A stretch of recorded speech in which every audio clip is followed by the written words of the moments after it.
안녕하세요. 인간관계에 대해 철학하기 15번째 시간입니다. 자, 몇 개 슬라이드가 이게 심리학 책에 있는 건데요. 그동안 제가 타인의 존재 자체를 좀 들여다봐라. 나의 소망을 좀 제거하고 타인의 존재 자체를 좀 들여다봅시다. 이런 말씀 많이 드렸잖아요.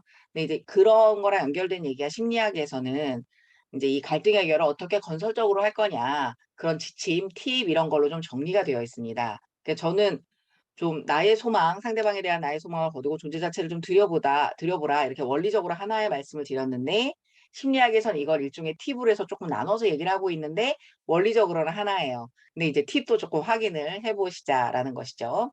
첫 번째, 타인의 욕구와 목표의 정당성과 갈등의 존재를 인정해야 된다. 그래서 타인에게는 자기만의 욕구와 목표가 있겠죠. 그게 나랑 다르다 하더라도 그 사람에게 그 사람의 욕구와 목표가 있는 거는 너무나 정당한 일이죠. 예. 우리는 막 소망에 딸려가면 그 사람이랑 나이가 같았으면 좋겠고 내가 낯설어하는 그런 욕구나 목표는 안 가졌으면 좋겠고 이렇지만 냉정하게 비판적으로 보면 그 사람에게 그 사람의 욕구와 목표가 있는 건 너무나 정당한 일이잖아요. 근데 나의 욕구와 목표를 "너는 왜 그런 욕구와 목표를 가지니?" 이러고 내 옆 사람이 그러면 되게 불쾌해지잖아요. 그런 것처럼 그 사람의 욕구와 목표가 정당하다. 그 사람에게 너무나 정당하다라고 하는 걸 인정을 해야 되는 거고 그다음에 갈등은 있다. 우리 사이에 갈등이 있다. 그리고 있을 수밖에 없다까지 인정이 좀 돼야 되죠. 그 조금 정서적 환경이 안 좋으셨던 분들 같은 경우에 성장 과정에서 정서 환경이 안 좋으셨던 분들 같은 경우에 갈등 자체를 너무 두려워하시는 분들이 있어요. 예. 뭐 자라보고 놀란 가수 소뚜껑 보고 놀란다고 어릴 때 너무 엄청난 갈등을 보고 자라시면 본인이 갈등을 겪게 될 때 그거를 너무 놀라워하실 수가 있는데 인간과 인간 사이에는 갈등이 있을 수밖에 없어요. 다름이라고 하는 게 있을 수밖에 없어요. 근데 다름을 확인하면 그런 분들은 너무 놀라셔 갖고 그걸 굉장히 갈등으로 생각하고 굉장히 고통스러워하시고 뭐 그냥 이렇게 잠깐 대화를 해서 풀어도 되는데 굉장히 강력하게 화를 내서 오히려 더 문제를 꼬고 이러는 경우 있거든요. 그러니까 내가 너무 갈등을 없어야 된다는 전제를 하고 있지는 않은가를 한번 생각해 보셔야 돼요. 그러니까 본인이 '갈등은 없어야 된다.'라고 전제를 강하게 하고 있으면 정말 그건 정돈을 해야 돼요. 어떻게 사람과 사람 사이에 차이가 없겠어요. 다름이 있죠. 예. 그거를 갈등이 없어야 된다는 전제가 오히려 갈등을 증폭시킵니다. 비 온 뒤에 땅이 굳는다는 식으로 갈등을 통해 오히려 상대방을 더 이해하게 되고 이렇게 되는 거죠. 그러니까 일단 갈등이 없어야 된다는 전제부터 버리셔야 돼요. 갈등은 있을 수밖에 없는 거고 건강하게 다루어져야 하는 거다. 건강하게 다루어져서 상대방과 내가 서로를 더 잘 이해할 수 있는 기회로 삼으면 되는 거다. 요렇게 생각을 가져가셔야 됩니다. 두 번째, 갈등은 승패의 문제가 아니라 누가 이기고 지고의 문제가 아니라 협동적으로 해결해야 할 상호적인 문제로 정의해야 된다. 이게 무슨 소리예요? 갈등은 같이 해결해야 될 문제라는 거죠. 협동적으로 해결해야 될. 그리고 너의 문제가 아니에요. 상호적인 문제예요.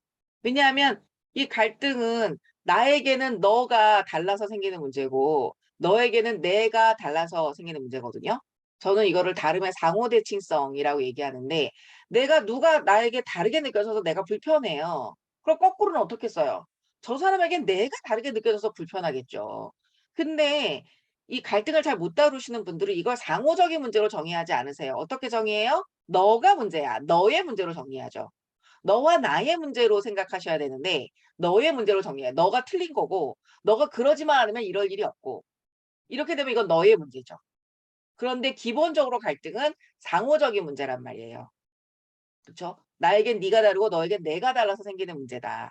그래서 이건 우리의 문제니까 나도 너를 향해 한 발짝 다가갈 테니 너도 나를 향해 한 발짝 다가오자. 이러면서 이 그런 태도로 갈등을 다뤄야 되는 거죠. 세 번째, 갈등 해결을 차분하게 할 수 있는 좋은 시간을 택하라. 예, 중요한 팁이죠. 그래서 너무 이렇게 대화가 너무 안 될 때는 "이거 쪼끔 생각해 본 다음에 다시 얘기합시다." 이렇게 제안할 수 있으셔야 돼요. 예. 그래서 지금 감정 상한 대로 말을 하면 "당신에게 내가 마음에 없는 말 해서 상처를 줄 것 같아서 두렵다. 그러니까 이거 조금 더 생각해보고 내일 다시 얘기하자. 이렇게 너무 입씨름을 하면 감정 상하니까 감정 상하면 오히려 문제가 해결이 안 되니까 다른 좋은 시간을 택하자라고 제안을 하실 수 있으면 좋고요. 상대방이 제안을 할 때 그걸 받아들이실 수 있어야 돼요. 근데 만약에 상대방이 제안할 때 받아들이실 수 없다면 본인 마음에 갈등을 너무나 두려워하는 마음, 갈등이 없어야 된다는 잘못된 전제, 이거에 고착되어 있지 않나 그거 생각해 보셔야 돼요. 예. 갈등을 많이 보고 자랐을 경우에 그러실 수 있거든요. 그래서 그런 경우에는 심리 상담을 좀 받으시는 게 좋죠. 음. 아니면 인제 이런 강의 들으시면서 심리학 책 읽으시면서 자기 마음을 좀 더 들여다보시면 되고요. 예, 죄송합니다. 자, 그다음에 네 번째. 상대방의 참조 틀을 충분히 이해하고 강조해야 된다. 참조 틀이라고 하는 건 그 사람의 생각 패턴, 행동 패턴을 얘기하는 거예요. 그래서 "어우 쟤는 왜 저렇게 생각해. 정말 이상해." 이러면 참조 틀을 충분히 이해하고 강조한 게 아닙니다. 예, 그 사람의 생각 패턴과 행동 패턴을 들여다보려고 노력해야 되는 거죠. 그래서 '아 얘는 이러이러하게 생각을 하는 애구나.' 이런 거요. 예. 그다음에 그러니까 이제 이게 다 소망적 사고를 극복하는 문제예요. 상대방에게 내가 바라는 바가 있으면 상대방의 창조 틀을 충분히 이해하고 강조할 수 없죠. 강조하라는 건 뭐냐면 나랑은 다르기 때문에 '아 이 사람은 이렇지.' 이렇게 쪼끔 주목해서 들여다봐야 되기 때문에 강조라는 표현을 쓰는 거죠. 네. 그다음에 다섯 번째, 의사소통은 정직하고 개방적이어야 된다. 너무나 교과서적인 말이라고 생각이 드시죠. 근데 이제 속이면 그 배신감이 크니까 뭐 너무 막 너무 적나라한 것도 그 상대방이 소화할 수 없는 것까지 너무 적나라한 것도 문제지만 적어도 속이는 거는 안 해야 되는 거고 그래서 이제 사실을 상대방이 이해하기 쉬운 표현으로 좀 전달하려는 노력이 필요하죠. 그러려면 상대방의 참조투를 충분히 이해하고 강조하고 정말 필요한 거예요. 그 사람은 이런 말을 좀 이렇게 듣는 경향이 있다. 이런 거를 볼 줄 알아야 되는 거니까. 그다음에 불일치로 인해 상대방의 어리석음을 경멸적으로 지적하지 말아야 된다.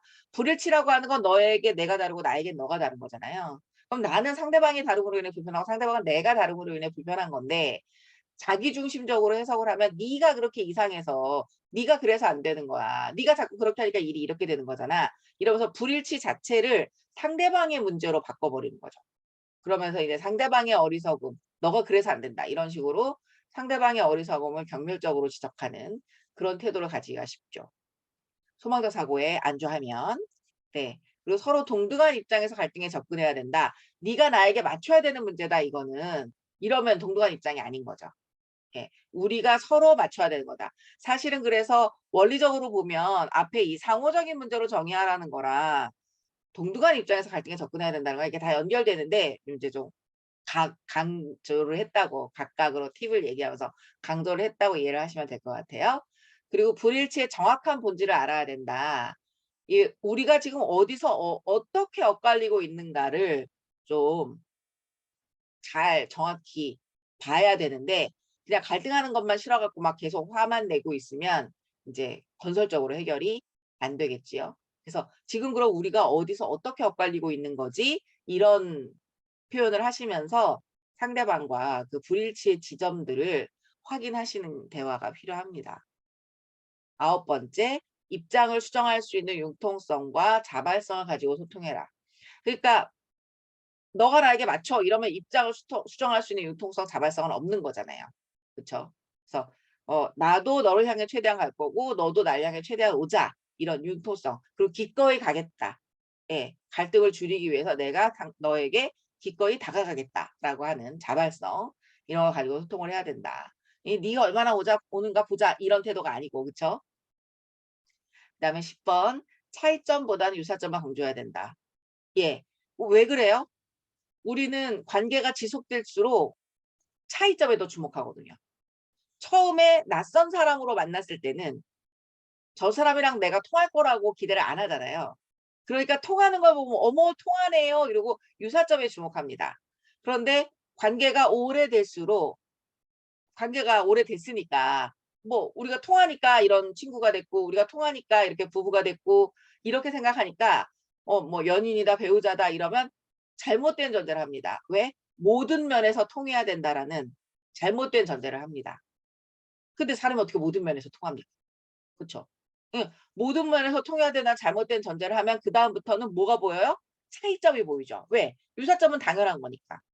차이점이 보이죠. 그 차이점만 자꾸 주목하는 눈으로는 이 갈등의 문제를 해결할 수가 없잖아요.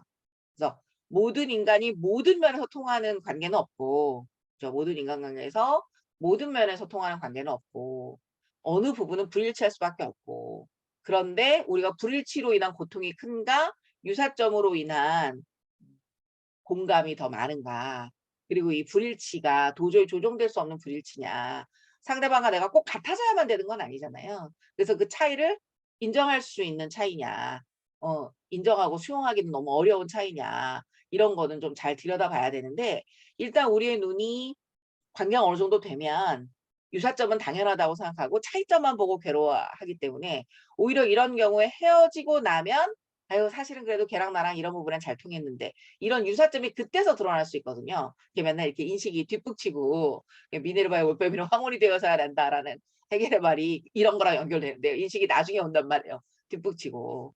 그러니까 지금 관계가 유지되고 있을 때 차이점에 주목하게 되기 쉬우니까 일부러 유사성을 보려고 좀 노력을 할 필요가 있다는 거죠. 그래서 유사성을 이용해서 상호 만족스러운 해결책을 사용해야 되는 거죠. 상대방 보고 나한테 일부러 일방적으로 맞춰라가 아니라 모두가 양쪽이 다 어느 정도 만족스러운 해결책을 찾을 수 있어야 된다. 어떠세요? 예, 그동안 제가 소망적 사고를 극복하는 문제 말씀을 많이 드렸는데, 그 소망적 사고의 극복이라는 원리로 보니까 심리학의 이런 팁들이 쭉 꿰어지는 게 있지 않으세요? 그쵸. 그래서 이렇게 천천히 왔습니다.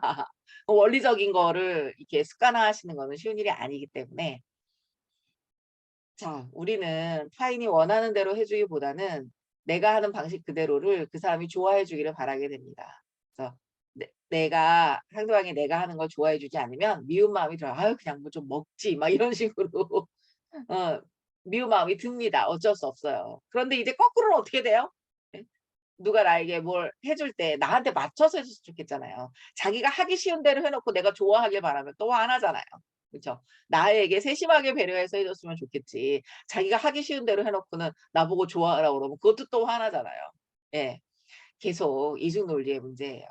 예, 철학은 이 이중 논리를 들여다보고 조정할 수 있게 해 주는 건데, 인간관계 문제 다 사실은 이 이중 논리의 문제예요. 그래서 결국은요, 이게 우리가 천생 악연이라고 느끼는 그 관계가 사실은 또 천생연분일 수가 있어요. 왜 그래요? 그러니까 내가 못하는 걸 상대방이 잘하고 상대방이 못하는 걸 내가 잘하면 그 천생연분이라고 그러잖아요. 그쵸?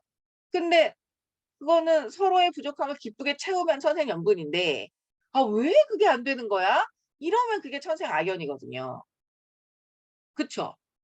그러니까 결국은 천생연분이냐 천생악연이냐는 태도의 문제일 수 있단 말이에요. '내가 너 이거를 보충해 줄 수 있으니 얼마나 다행이야.' 이렇게 부족함을 기쁘게 채우면 천생연분인 거고, '아 왜 그게 안 돼?' 이러면 천생악연이 되는 건데, 근데 일단은 우리는 어때요? 불편한 게 싫으니까 서로의 부족함에 대해서 지적질을 하죠. '아 왜 그게 안 돼?' 그러면 이제 천생악연을 만드는 태도가 돼 버리는 거예요.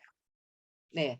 생각하기 쉬운 대로 생각을 했을 경우에 내가 원하는 결과가 안 나옵니다. 네. 그래서 우리가, 예, 사르트르가 "지옥이야 타인은." 이러고 외마디 비명을 질렀겠죠. 예. 근데 우리 모두는 자신이 타인에게 어떠한 지옥인지 모르고 살아요. 남만 나에게 지옥을 만든다고 생각하는데요. 예.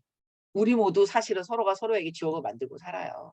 그런데 이렇게 막 철학 강의 듣고 이러면서 내가 만드는 지옥을 좀 덜하게, 좀 지옥이 좀 덜 되게 그렇게 만들려고 노력을 하시는 분이 있고, 이런 반성 안 하고 맨날 자꾸 지옥만 만드시는 분이 있고, 그래서 사는 게 좀 힘이 드는 거죠. 예.